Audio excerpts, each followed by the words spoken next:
다들 동거엄마입니다. 이번 3부에서는 정말 다루고 싶지 않은 주제 코로나19와 예술가라는 테마를 가지고 좀 이야기를 좀 나눠보려고 해요. 저희가 지금 코로나와 같이 생활한 지가 2년 차. 그리고 어떤 분이 얘기하시기를 이제 4개월 뒤면 3년 차가 된다고 이야기하시더라고요. 세상에. 그래서 이제 예술가들이 조금 코로나19에 가장 취약한 계층이라고 저는 이번 경험을 통해서 많이 느꼈거든요. 그래서 이제 그런 포인트를 가지고 좀 이야기를 조금 나눠보겠습니다. 첫 번째 질문을 좀 드릴 건데요. 사실 이번 코로나19를 겪으면서 저는 그래도 글을 쓰는 직업이니까 그게 꼭 사람을 만나야 되거나 이런 건 없다 보니까 그래도 피해를 그나마 좀 덜 받은 업 중에 하나라고 생각되는데 그 중에서 직격탄으로 맞은 게 저는 공연업이라고 생각하거든요. 이렇게 말씀하신 것처럼 음악일 수도 있고 연기일 수도 있고 뭐 뮤지컬일 수도 있고 그렇기는 한데 아무래도 관중 앞에 서야 될 일이 좀 많은 업종이다 보니까 그런 기회가 좀 많이 줄어든 편이라고 좀 들었어요. 근데 고진현 님도 그러한 점을 조금 느끼셨는지 좀 많이 달라지셨는지가 좀 궁금해요. 일단 저는 좀 공연 활동이 주보다는 음반 제작이랑 그런 컨텐츠 제작이 좀 더 주여서 엄청 크게 타격을 받지는 않았는데 그럼에도 불구하고 많이 공연이 줄었고 올해도 벌써 지금 8월인데 공연을 딱 2번밖에 못했고 그 2번 중에 한 번이 어제였는데 그 공연도 약간 큰 행사였는데 행사는 취소돼서 약간 공연만 다른 꼭지로 소소하게 하게 되고 기간도 거의 한 달 정도 계속 밀려나고 겨우겨우 했거든요.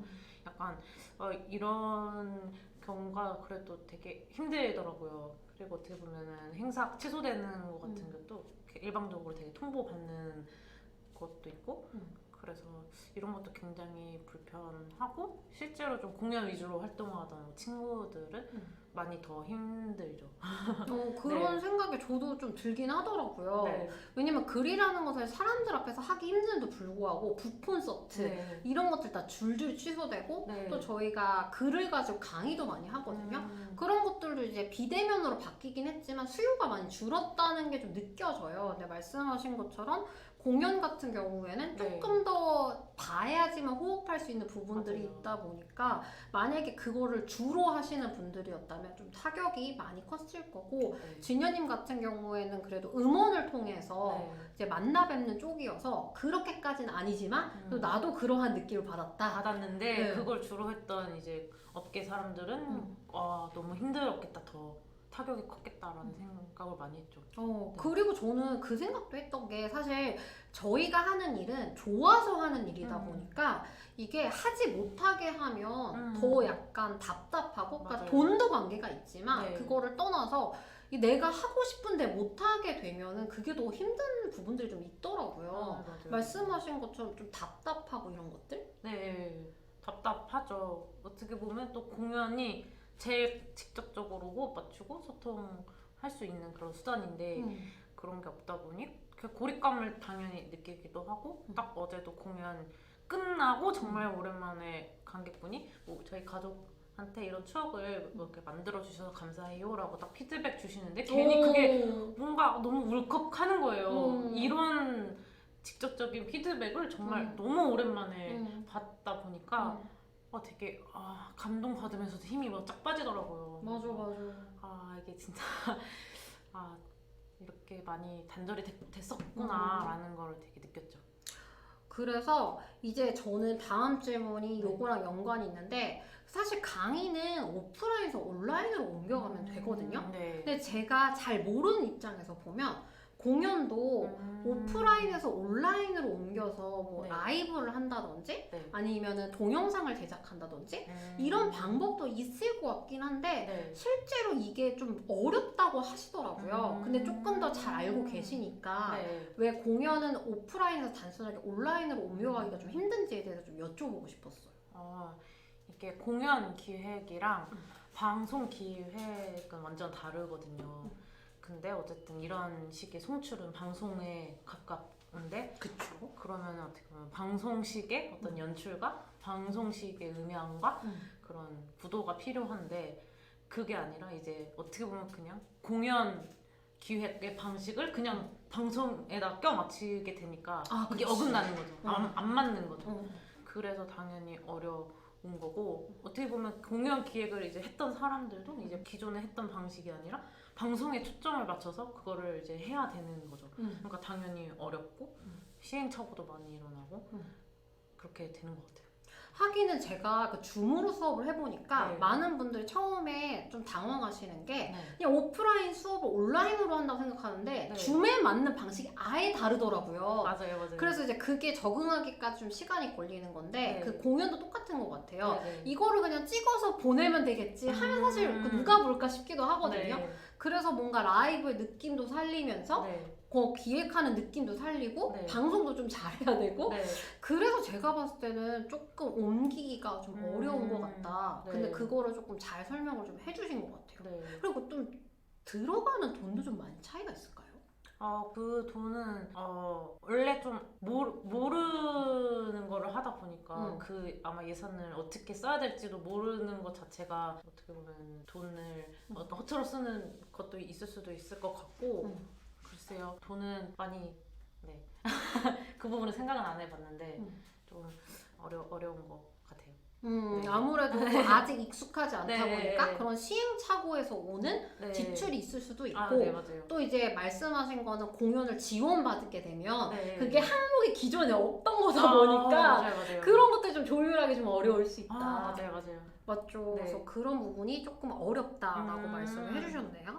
그러면 이제 마지막 질문을 조금 드려볼 건데요. 네. 이거는 저희들이 지금까지 좀 재미있게 진행을 해왔지만 좀 진지하게 생각해보면 좋을 것 같다라는 생각인데 사실 이번 팬데믹을 통해서 저는 뭘 느꼈냐면 네. 예술가나 뭐 1인 기업가, 프리랜서 자영업자들이 네. 사회적 안전망이 아예 없다라는 걸 좀 느끼게 됐어요. 네. 그래서 그 전까지는 뭐 4대 보험 안 되면 어때? 뭐 실업급여 못 받으면 어때? 내가 좋아하는 일 하고 이거는 뭐 어쨌든 뭐 꾸준히 돈을 버는 게 아니다 보니까 네. 그럴 수도 있지라고 생각을 했는데 네. 이런 일이 터졌을 때 뭔가 저희가 최소한의 안전장치로 가져갈 수 있는 게 아무것도 없더라고요.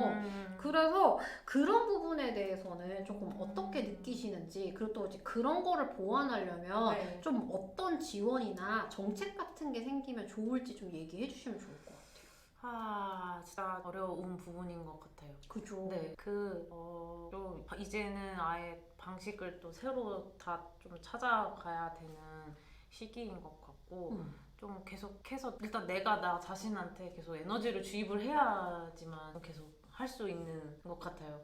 그런 방법도 계속 내가 좀 찾아가야 되고 뭔가 진짜 정책이나 막 이런 거를 뭔가 바라고 기다리기에는 이미 일들은 벌어지고 있고 맞아요. 나는 내 할 일을 해야 되니까 좀 이제 그런 쪽에는 난 기대는 없어지는 것 같고 그냥 좀 더 내가 어떻게 하면 좀 헤쳐나갈 수 있는지 나만의 방식을 계속 찾아가는 게 일단 현재로서는 가장 최선일 것 같은데 그게 참 어렵죠. 네. 일단 자생력을 어떻게든 갖추는 게 제일 중요할 것 같다라고 말씀하신 거잖아요.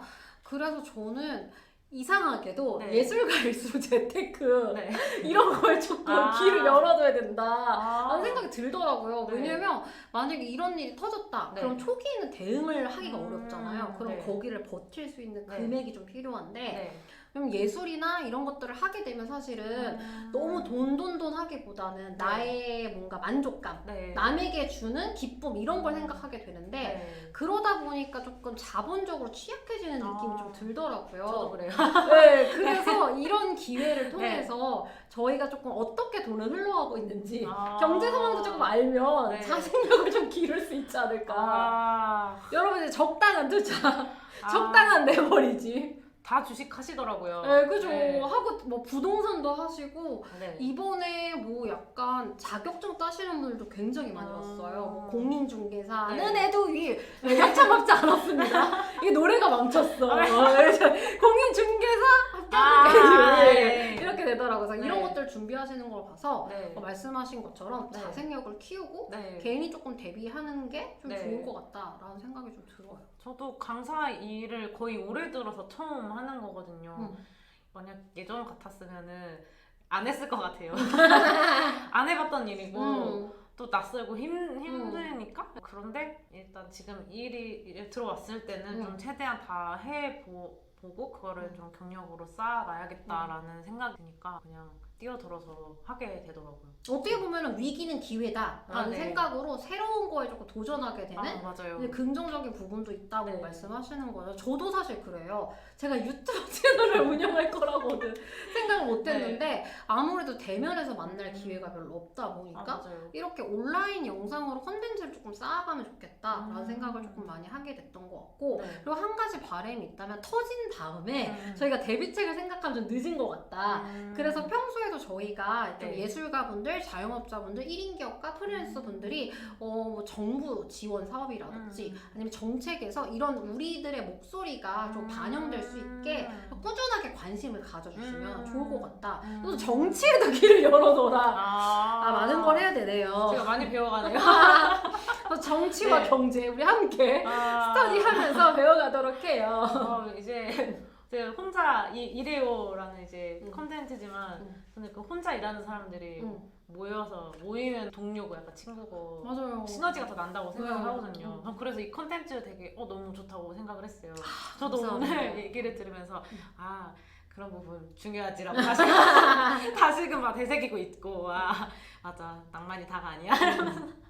그렇죠. 낭만이 다는 아니지만 네. 저희는 낭만을 소중히 하는 사람이니까 네. 낭만은 지키고 이 낭만을 지킬 수 있게 정치와 경제, 재테크와 투자 열어두도록 하겠습니다. 네. 그래서 제3의 팬데믹은 안 왔으면 좋겠어요, 사실. 맞아요. 이런 생각을 할 필요가 없었으면 좋겠어, 사실. 근데 진짜 과연 안 올까요? 그니까 네. 앞으로 어떻게 될지 모르니까 네. 저희도 열심히 배우고 또 위기를 기회로 만들고 맞아요. 좀 귀를 열어두고 네. 이렇게 하도록 하겠습니다. 네.